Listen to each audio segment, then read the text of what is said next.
শীতের দুপুরে কিংবা রাতে যদি এমন নতুন আলু দিয়ে মটরশুঁটি দিয়ে একটা তরকারি হয় তবে কিন্তু খেতে দারুণ লাগে।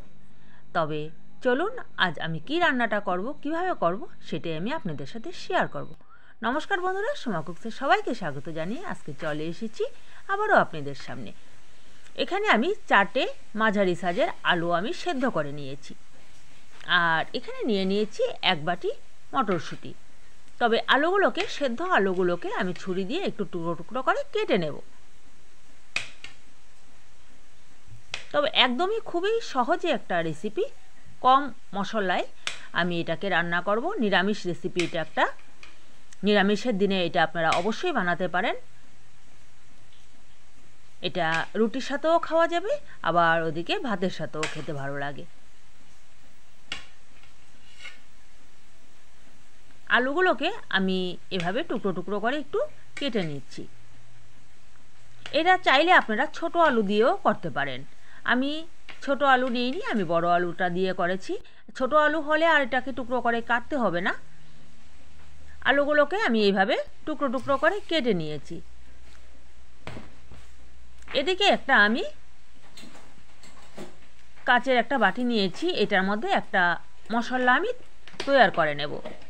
সেই মশলাটা তৈরি করার জন্য এখানে বাটিটার মধ্যে আমি 4 থেকে 5 চামচ পরিমাণ আমি এখানে দই দিয়ে নিচ্ছি।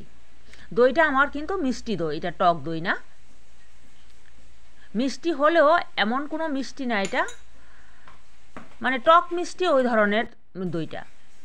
এখানে আমি 4 চামচের মতো দই নিয়ে নিলাম। এবার দইয়ের মধ্যে আমি দিয়ে দিচ্ছি 1 চামচ লঙ্কার গুঁড়ো, ছোট চামচের 1 চামচ লঙ্কার গুঁড়ো, সেই চামচেরই 1 চামচ জিরের গুঁড়ো। এবারে দিয়ে দেব আমি এখানে 1 চামচ কাশ্মীরি লঙ্কার গুঁড়ো, আর দিয়ে দিচ্ছি সামান্য পরিমাণ হলুদ গুঁড়ো। দিয়ে আমি দিয়ে দেব এখানে, যেহেতু দইটা টক মিষ্টি ছিল তার জন্য আমি দিয়ে দিচ্ছি ছোট 4 চামচের 1 চামচ চিনি। এবার সমস্ত মশলাটাকে আমি দইয়ের সাথে ভালো করে মিক্সড করে এটাকে রেখে দেব।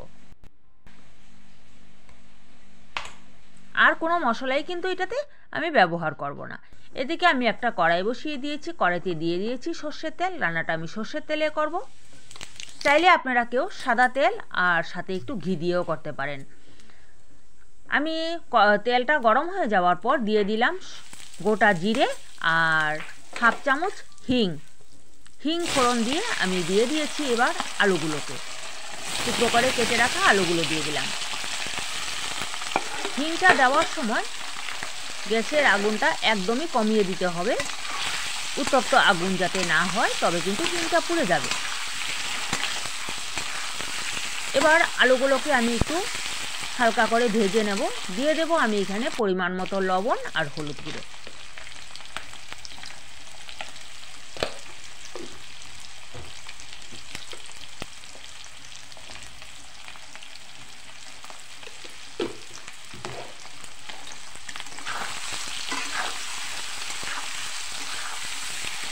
লবণ হলুদটা দেওয়ার পর কিছুক্ষণ সময় আলুটাকে হালকা একটু ভেজে নেওয়ার পর আমি দিয়ে দেব যে মটরশুঁটিগুলো আমি রেখে দিয়েছিলাম ধুয়ে, সেই মটরশুঁটিগুলো এখানে দিয়ে দেবো।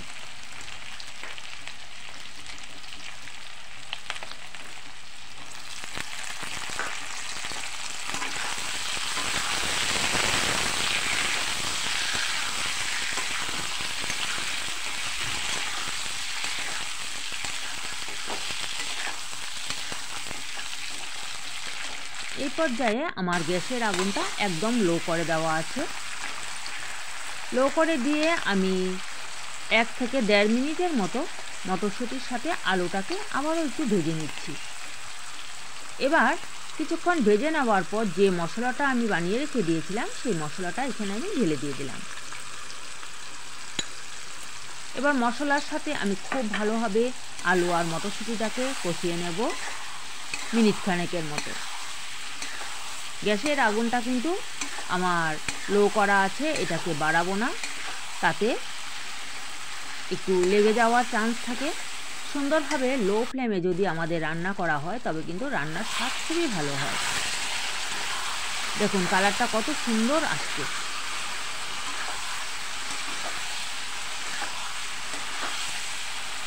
এভাবে কিছুক্ষণ নাড়াচাড়া করে আমি আলুর সাথে খুব ভালো করে এটাকে মশলাটাকে কষিয়ে নিলাম। এবার আমি এটাতে বেশি জল দেব না, কিছুক্ষণ আমি কমিয়ে রেখে দিয়েছিলাম গ্যাসের আগুনটা। এবার আমি এর মধ্যে যে বাটিটাতে আমি মশলাটা তৈরি করে নিয়েছিলাম সেই বাটিটার পরিমাণে আমি 1 বাটি জল দেব, তার চাইতে আর বেশি দেব না। এটা রান্নাটা একটু মাখো মাখো টাইপের হবে, তার জন্য বেশি জল আমি এখানে ব্যবহার করব না।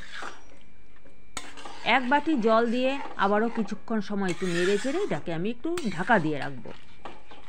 আর এখনকার তো নতুন মটরশুঁটি, এগুলো এমনিতেই নাড়াচাড়া করতে করতেই সেদ্ধ হয়ে যায়। আর আলুগুলোকে তো আমি আগেই সেদ্ধ করে নিয়েছিলাম। অল্প সময় ঢাকা দিয়ে এটাকে রেখে দিয়েছি। দেখুন খুব সুন্দর একটা গন্ধও বেরিয়েছে, যেহেতু এখানে হিং ফোড়ন দেওয়া আছে। আর হিং যেহেতু আমি ফোড়নে দিয়েছি, তার জন্য আমি এখানে কোনো গরম মশলা ইউজ করলাম না। আপনারা যদি চান সামান্য পরিমাণ একটু গরম মশলা দিতে পারেন, আর না দিলেও হয়, না দিলেই ভালো। আমি দিয়ে দিচ্ছি এবার কয়টা ধনেপাতা কুচি। নতুন ধনেপাতা, এখন শীতে ধনেপাতা দিয়ে যে কোনো জিনিসের মধ্যেই ধনেপাতাটা পড়লে ভালোই লাগে খেতে। কয়টা ধনেপাতা ছড়িয়ে দিয়ে আমি গ্যাসের আগুনটা অফ করে দিলাম। এবার আমি একটা বাটিতে তুলে নেব। এতক্ষণ যাবৎ যে সকল বন্ধুরা এত কষ্ট করে আমার ভিডিওটি দেখছেন, বা যদি সামান্য একটুও ভালো লেগে থাকে, তবে অবশ্যই আমার চ্যানেলটিকে সাবস্ক্রাইব করে পাশে থাকা যে বেল বোতামটি আছে সেটি অল করে দিয়ে আমাকে আরও সামনের দিকে এগিয়ে নিয়ে যাওয়ার জন্য সাহায্য করবেন। আর পুরনো বন্ধুদের জানাই অনেক ধন্যবাদ, ভালোবাসা, এভাবেই আমার সঙ্গে থাকার জন্য, এভাবে আমার পাশে থাকার জন্য সব সময়।